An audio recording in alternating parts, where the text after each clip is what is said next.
பனாரஸ் நாட்டு அரசனின் ரதம் மிகவும் அழகானது. அந்த ரதம் உயர்தர தோளினால் செய்யப்பட்டது. ஒரு நாள் அரசன் ரதத்தில் பவனி வந்த பின் அதை அரண்மனையின் முன் நிறுத்தினான். ரதத்தின் சாரதி அன்றிரவு அதை கொட்டடியில் நிறுத்த மறந்துவிட்டான்.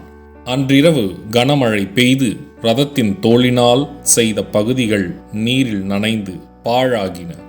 கெட்டுப்போன தோளிலிருந்து கெட்ட வாடை வீச ஆரம்பித்தது. அரண்மனையில் உயர்ந்த இன நாய்கள் வளர்க்கப்பட்டு வந்தன. மழை பெய்த அன்று இரவு நாய்களின் காப்பாளன் அவற்றை சரியாக கட்டி வைக்க மறந்துவிட்டான். அதனால் அரண்மனை நாய்கள் வெளியே நின்றிருந்த ரதத்திலிருந்து வந்த கெட்ட வாடையினால் அதை கடித்து குதறின. மறுநாள் காலை முற்றிலும் பாழான நிலையில் இருந்த ரதத்தை பார்த்த அரசன் கடும் கோபம் கொண்டான். அரண்மனை நாய்களின் காப்பாளன் தான் செய்த தவறை மறைக்க ஏதோ திருநாய்களே ரதத்தை கடித்து குதறி இருக்கும் என அரசனிடம் கூறி தப்பித்து கொண்டான்.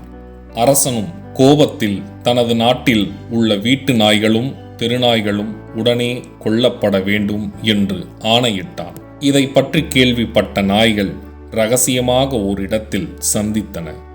நாய்களின் தலைவனான வெள்ளி நாய் மிகவும் புத்திசாலி.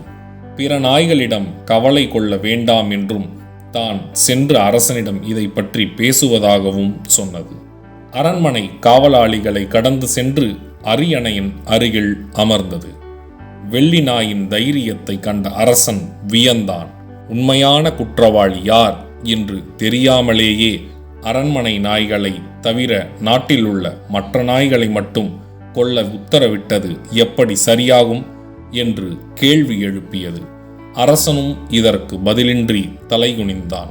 வெள்ளி நாயின் அறிவுரைப்படி அரண்மனை நாய்களுக்கு மோருடன் புல் அரைத்து கொடுக்கப்பட்டது. உடனே அவை ரதத்தின் தோள் துண்டுகளை வாந்தி எடுத்தன. அரசனும் நிஜ குற்றவாளிகள் யார் என்று கண்டுகொண்டான். கதையின் நியதி: நீதி அரசராக இருப்பவர் எந்த ஒரு தவறான செயல்களுக்கும் தீர விசாரிக்காமல் தவறு செய்யாதவர்களுக்கு தண்டனை வழங்கக்கூடாது.